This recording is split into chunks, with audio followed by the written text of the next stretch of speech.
We had intently listened to the concerns of the anti-1080 public. They were passionate with coming forward. But to complete this story, we needed to hear from the other side. These people were less outspoken. The Department of Conservation has been the target of this tussle since its inception. In early operations from the 60s, carrot bait sprayed with 1080 was used for possum control. They were dropping 40 kilos per hectare. This carrot bait broke easily and it did kill a lot of non-target species. There was a nationwide uproar. They also brought a bag of dead birds. DOC had to change its ways. Since then, extensive research has gone into these new green 1080 pellets and operation methods. We headed out to DOC's offices at Arthur's Point to catch up with Jeff Owen, local operations manager. Awesome. There was so much to talk about. Why is it that New Zealand is accepting 80% of the world's 1080? It is the most beneficial tool that we've got for New Zealand conditions. One that's easily applicable in the rugged terrain that we work in. And it's not to say that we're blind to other things, and I think there's a lot of research that goes on within the department. And also with Predator Free 2015 coming in, that's got an element around new research. So you think, if there is a better solution, then we'll adopt it. But for now, that's the one that works for us. It's the least worst.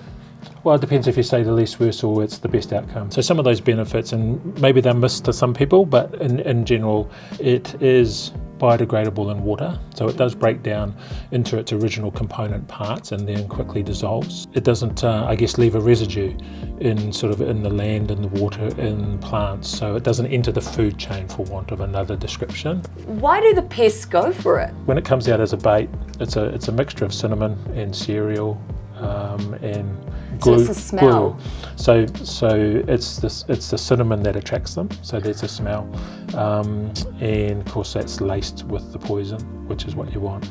And then it's also coloured green so that it deters the birds. Right? So it's attractive to one group, but it's a deterrent to the other group.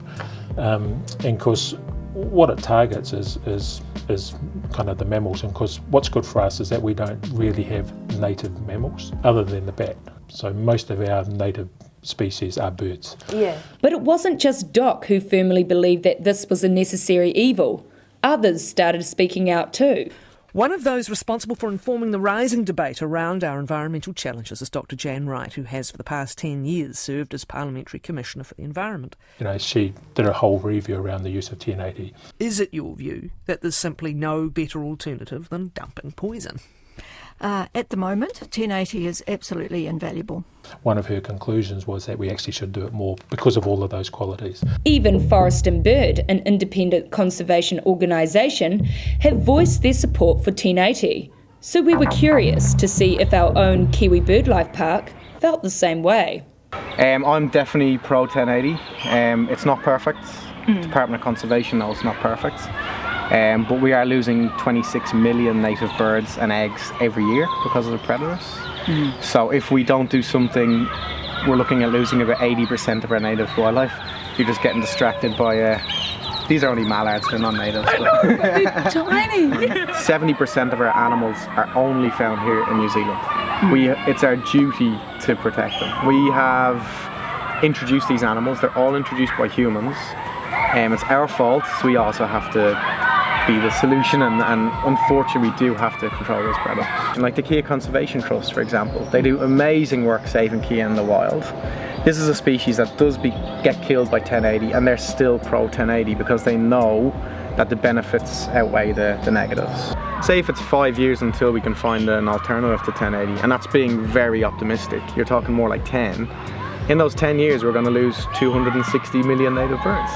That's what we're talking about. We can't just say ban 1080 without a functional, affordable and realistic alternative. It's a wicked problem. Both sides want the same outcome, but are divided on the methods to get there. So how do we move forward? By having that lofty goal of predator-free New Zealand 2050, it actually has galvanised a lot of communities to say, well, actually, if we collectively get on the train with this one, we could probably get there. The level of support for conservation in New Zealand is phenomenal. You know, we've got two very active wildlife trusts. One is the Rootburn Dark Wildlife Trust, which operates at the head of the lake, and we've got the Whakatupu Wildlife Trust, which has kind of brought all the little community groups that are doing things in their backyard together. To achieve predator-free 2050, we all need to work together. But don't predators have rights as well? Like, it's...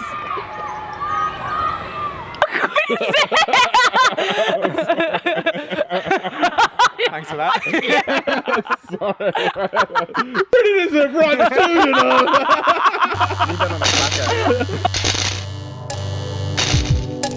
Should it be the LGBTS? So they called me in, which is just as well really, because they seem a bit of an unprofessional mob.